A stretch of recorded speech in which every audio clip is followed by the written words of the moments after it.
Hello and welcome to SaltWire today for Thursday, November 17th. I'm Scott Squires, in for Kate Walker. We start our Thursday with an early morning multi-vehicle crash that closed Highway 102 South near Exit 5 in Goffs. The northbound side was down to one lane and detours were in place to redirect traffic to alternate routes. Vehicles were crawling in both southbound lanes, but the car congestion started to clear just before 1 p.m. when the highway reopened. The RCMP said there were injuries, but didn't give any details. You can visit saltwire.com for an update on this story. As cases of respiratory illness keep rising in Nova Scotia, the province's Chief Medical Officer, Dr. Robert Strang, held a press conference earlier today. SaltWire was there, and John McPhee files this report. Health officials urged Nova Scotians to up their game when it comes to preventing respiratory infections amid a surge of viruses in the province.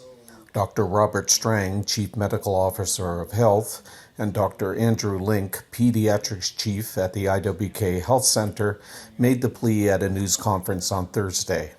While Strang urged people to mask around vulnerable people and, if they had to go out when they're ill, he rejected the need to reinstate a masking mandate. Link pleaded with parents of young children to get them vaccinated against the flu and COVID-19 and not to bring them to crowded gatherings. This is John McPhee for the SaltWire Network.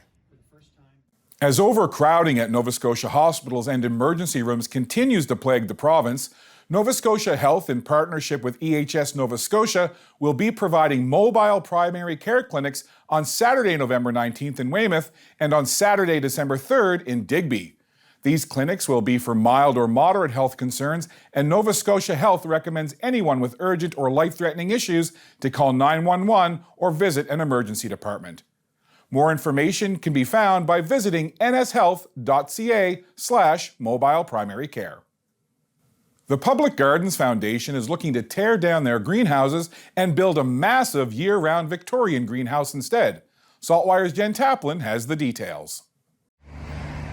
These greenhouses across the street from the Public Gardens in downtown Halifax have been there for over 50 years. Robert Pace, chair of the Public Gardens Foundation, said they have a plan to replace them with a Victorian-area greenhouse that would be open to the public year-round for visits and classes. He brought his idea to the Community Planning Committee on Thursday morning. It would cost about $8 million, and Pace said he is encouraged that the provincial and federal governments would contribute. Councillors recommended that Regional Council ask for a staff report on the proposal, but raised concerns that the other groups like the Wanderers Football Club and the Bengal Lancers have proposals in the works too. Also, the Wanderers Lawn Bowls Club would have to be moved.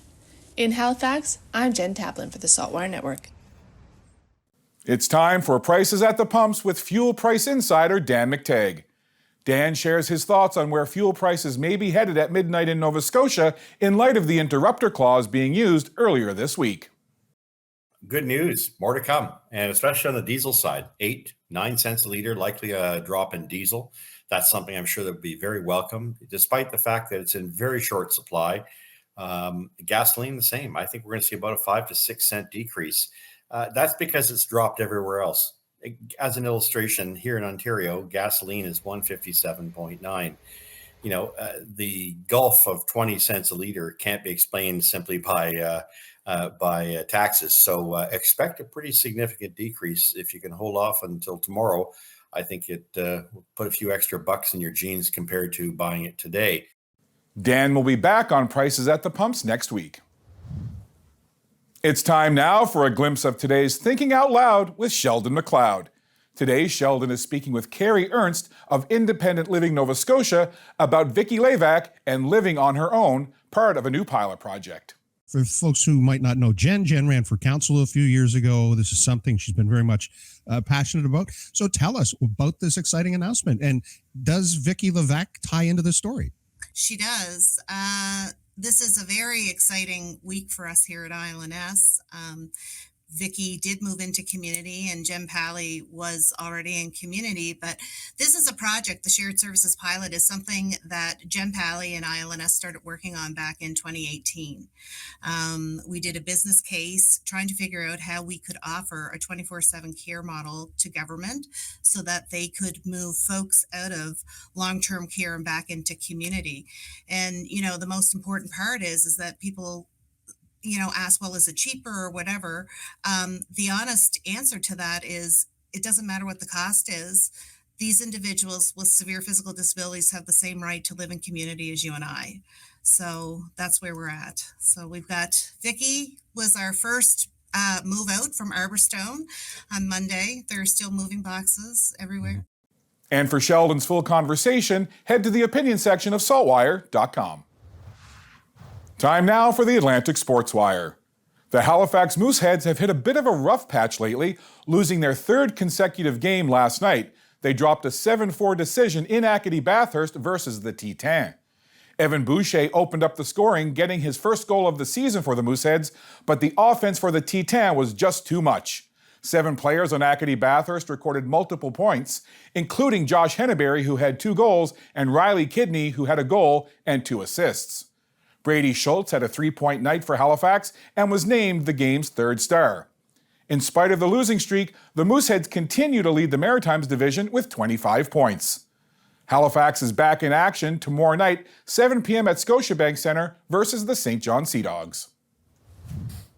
On to weather now. To see what's coming up in the forecast, we're going to check in with our weather specialist, Alistair Alders. Alistair? Thanks, Scott. Well, after a wet and windy night with even some isolated thunderstorms, it was still breezy today, but brighter in HRM, and we do have brighter skies as we head into the upcoming weekend. This evening, it will be partly cloudy, and we will have a chance of flurries in part because of the gusty west winds of 30 up to 50 kilometers per hour this evening. The temperature will be near 2 degrees. As you wake up on Friday morning, the temperature will be near -1. We'll start the morning with a mix of sun and cloud, and can't rule out a chance of flurries, but I think mainly for inland locations. As we go into the afternoon, we can expect mainly sunny skies with a high temperature near 3 degrees, which is below normal. And considering we will have winds gusting 20 to 40 kilometers per hour throughout the day, there will certainly be a bite in the air. Now, heading into the upcoming weekend, we may see a few flurries or showers on Saturday, but sun will otherwise be in the mix. At this point, looks like the next chance for any more widespread showers will be on our Sunday. Scott. Thanks, Alistair. That's all for now. For more extended video and full online articles, stay tuned to SaltWire.com. And you can find us on Instagram and Twitter at SaltWire Today. I'm Scott Squires. Thank you for spending some time with us on SaltWire today. We'll see you back here tomorrow.